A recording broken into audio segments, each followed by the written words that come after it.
हम जो पैसा कमाते हैं उसमें परमात्मा का भाग है और वह भाग हमें दान के रूप में देना चाहिए, ऐसे हमारी शास्त्रों की समझ है। तो ऐसा क्यों कहा है? देखो, ये मनुष्य शरीर जब काम करता है ना, वो काम तब कर सकता है जब उसके अंदर का चैतन्य है, उसके अंदर की शक्ति है, उसके अंदर के भगवान है। अगर वो भगवान चले जाते हैं तो इस शरीर को घर वाले भी नहीं संभालते, तुरंत जला डालते हैं। तो यह शरीर तब चलता है जब भीतर भगवान है। हम जब काम करते हैं तो भगवान हमारे साथ काम करते हैं कि नहीं करते? तो वह जब हमारे साथ काम करते हैं तो हम जब कमाते हैं तब उसमें उनका हिस्सा होता है कि नहीं होता है? होता ही है। वो है तो हम काम कर सकते हैं, इसलिए भगवान का भाग निकालना आवश्यक हो जाता है। और जो नहीं निकालता उसके लिए तो गीता में कहा है वो चोर है।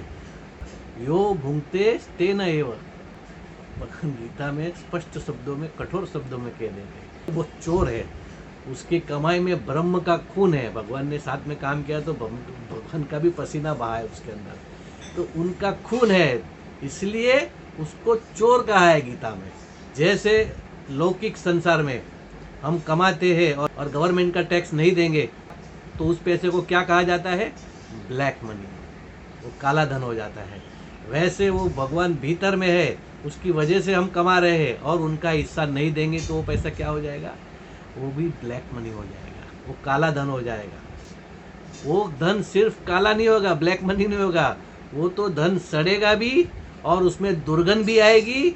और उस धन जो आपने भगवान के भाग के बिना का धन संभाल के रख दिया है, उस धन से क्या होगा? आपका धनोत निकल जाएगा, क्योंकि वह आपका नहीं है, वो परमात्मा का है। इसलिए भारतीय शास्त्र की आज्ञा के हिसाब से ईश्वर का भाग है, वो दान रूप में ज़रूरतमंदों को दो और अपने जीवन को इस ब्लैक मनी के श्राप से बचाओ। हम हमारी कमाई नहीं दे रहे, हम उसका हिस्सा उसे दे रहे हैं। तो दान करने में कभी भी संकोच मत करो, क्योंकि वो आपका है नहीं, वो परमात्मा का ही है और परमात्मा को आप वापस दे रहे हो। और यह हमारी भारतीय संस्कृति की एक उन्नत कल्पना है, उच्च कल्पना है।